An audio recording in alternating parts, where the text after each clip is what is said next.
साथियों सलाम, नमस्ते, सत श्री अकाल और जय भीम जोहार। साथियों, टाइगर कोल्हान उनका इम्तहान होने जा रहा है दोस्तों। बड़ा चर्चा में है ना आजकल, बहुत ज्यादा, और आदिवासी आदिवासी आदिवासी जम कर खेला जा रहा है कोल्हान के। राजनीति हो रही है रांची में, कहां तो नगड़ी में, और उधर उधर भी चले गए थे ना। आपको हूल दिवस का घटना याद है? और इनके अपने ही लोगों की गिरफ्तारी हो गई थी। और ऐसा अपना जो इनका सोशल मंच जो है उसको देखता था, उसकी गिरफ्तारी हो चुकी है। और इन पर भी गाज गिरने वाली थी, पता नहीं क्या मामला है, कहीं कुछ पेच फंस गया है नहीं। लेकिन अब तो इनकी परीक्षा होनी है दोस्तों। अब कहां परीक्षा होनी है और आज हम चर्चा क्यों कर रहे हैं, इसकी वजह यह है कि ये तो भले टाइगर कोल्हान कहे जाते थे, लेकिन एक और टाइगर उस इलाके में था जो नहीं रहा। आज समय उनका निधन हो गया। मैं बात रामदास सोरेन की कर रहा हूं। आपको पता है कि अचानक बाथरूम में गिर गए थे, दिल्ली गए, डॉक्टरों ने लगातार कोशिशें की लेकिन उन्हें बचाया नहीं जा सका। और वो घाटशिला से विधायक थे और घाटशिला में उन्होंने उन्हें उससे हराया था जो साहबजादे हैं चंपई सोरेन के, बाबूलाल सोरेन। और बात इसलिए जरूरी हो जाती है कि जेएमएम से इस्तीफा देकर भाजपा का दामन थामा था चंपई दा ने। अब बड़ा ढोल नगाड़े के साथ इनकी एंट्री हुई थी दोस्तों। और ऐसा प्रोपेगेंडा हो रहा था कि पता नहीं क्या तीर मार लेंगे साहब, लेकिन टाइम फिस हो गए। अपनी सीट से बचा लिया, अपने बेटे को भी नहीं जीतवा पाए। इस बार लग रहा है कि नहीं, पूरी ताकत लगा देंगे। अब कितनी ताकत लगाएंगे ये देखने की बात होगी। दशकर्म में आपको पता है ना, कई लोग पहुंचे रामदास सोरेन के आवास पर, क्योंकि अब ज्यादा संभावना है कि उनके भी साहबजादे चुनाव में अपनी किस्मत आजमाने उतर जाएंगे। पूरी कहानी बताएंगे हमारे पॉलिटिकल एडिटर शैलेंद्र सिन्हा साथ में है, फ्रेम में आप देख रहे हैं। हम उनसे बात करते हैं दोस्तों। शैलेंद्र जी, क्या लग रहा है आपको, घाटशिला में अगर उपचुनाव होता है या कब होगा, या होता है तो क्या होगा, क्या परिणाम दिखेंगे, क्या तस्वीर दिखेगी, और इधर क्या हुआ? देखिए, घाटशिला में तो उपचुनाव होना बिल्कुल तय है। और कहा तो यह भी जा रहा है, जो झारखंड के मुख्य निर्वाचन पदाधिकारी के रवि कुमार हैं, और वो इस संबंध में अपनी तैयारियां भी शुरू कर चुके हैं जी। हम सभी लोगों को पता है, जो सरायकेला जिले में घाटशिला विधानसभा क्षेत्र आता है, तो वहाँ के जिला प्रशासन से और वहाँ के जो जिला निर्वाचन पदाधिकारी जो डीसी होते हैं, उनसे उस उपचुनाव को लेकर के चर्चाएं शुरू हो चुकी है। वोटर लिस्ट को लेकर के चीजें चल रही होंगी, और इसके साथ साथ जो संभावित मतदान केंद्र हैं, जो जितने विधानसभा क्षेत्र में मतदान केंद्र होंगे, उसकी रूपरेखा तय हो रही होगी, उसकी स्थितियों का जायजा लेना है। तो आप ये सब प्रशासनिक दृष्टिकोण है। लेकिन जो एक राजनीतिक पहलू है जिसकी चर्चा आप कर रहे थे, जो एक बड़ा इम्तिहान होने वाला है, तो निश्चित रूप से बात बिल्कुल सही है। और ये सिर्फ इम्तिहान ही नहीं होने वाला, बल्कि यह कोल्हान टाइगर चंपई सोरेन के राजनीतिक भविष्य को भी तय करेगा। क्या बिल्कुल सही कहा आप।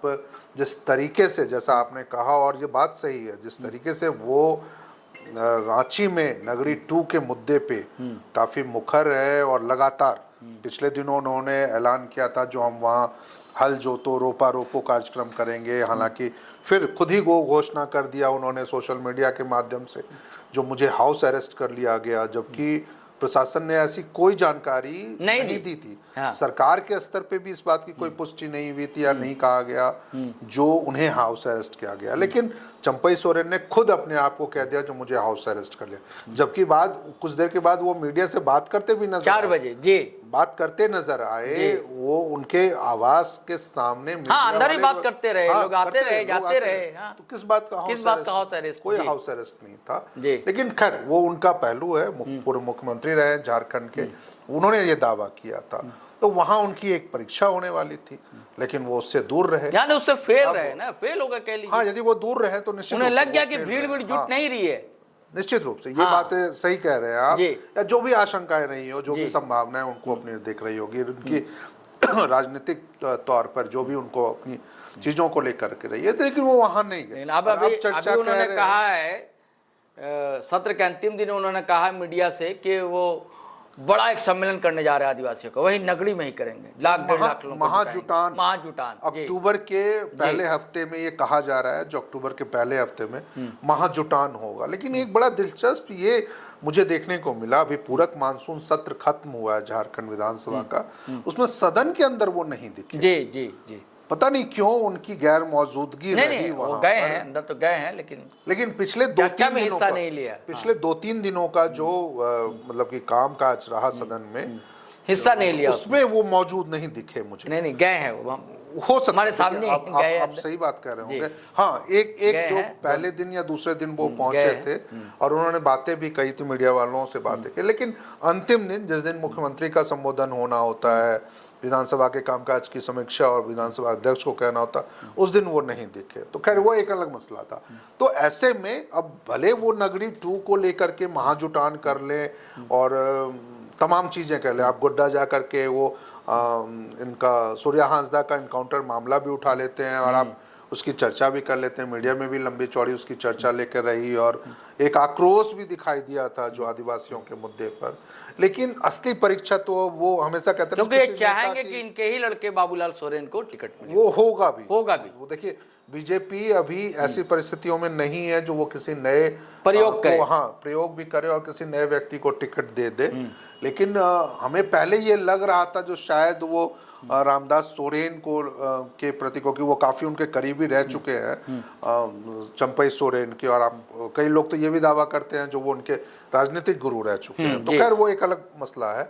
लेकिन इसके नाते जो शायद वो उस विधानसभा उपचुनाव में अपनी उम्मीदवारी या अपने बेटे की उम्मीदवारी ना वो उस पर जोर डाले, लेकिन मुझे नहीं लग रहा अब जो वो वैसी कोई संभावना होगी। और इस बार पूरे दमखम के साथ फिर से एक बार, क्योंकि इनको एक मौका मिल रहा है एक बार फिर से अपने बेटे को वहाँ खड़ा कराने का और प्लस वहाँ पे उपचुनाव में उसे जिताने का, तो वो उनकी एक दावेदारी जरूर रहेगी। लेकिन ये देखना अब दिलचस्प होगा जो इस मामले में भाजपा के शीर्ष नेता उनकी राय से सहमत होते हैं या नहीं होते।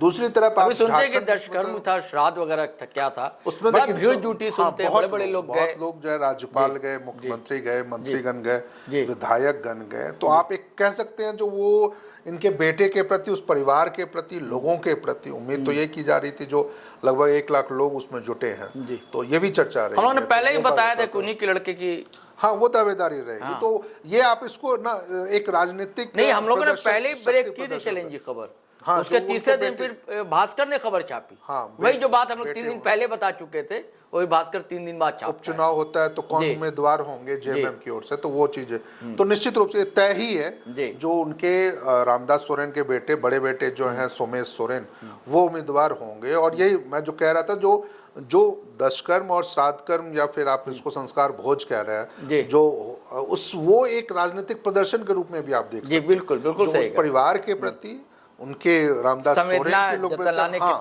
कितने लोग पहुंचे और किस तरह से उनका अपने इलाके में, अपने क्षेत्र में पकड़ रही है। तो ये एक बड़ा संदेश था। मुख्यमंत्री भी पहुंचे, कल्पना सोरेन भी पहुंचती है और वहां पे उन लोगों की बातचीत होती है। भले मौका राजनीतिक बातचीत का नहीं है, लेकिन एक परिवार के साथ पार्टी के खड़े होने का, एक सरकार के खड़े होने का और उसके आधार पर भविष्य की राजनीति का आप किस धारा में या किस दिशा में वो राजनीति जाएगी, उसका संकेत तो आप जरूर उस कार्यक्रम को देख कर और मतलब समझ सकते हैं। कब तक हमको लगता है कि बिहार के चुनाव के साथ बिल्कुल उम्मीद तो यही की जा रही है, क्योंकि बहुत ज्यादा इसमें नहीं है और अगले 2 से 3 महीने के अंदर नवंबर में बिहार में चुनाव होना है, क्योंकि 1-2 नवंबर तक छठ का पर्व है और उसके बाद मुझे लगता है चुनाव की तारीखें पहले घोषित हो जाएंगी।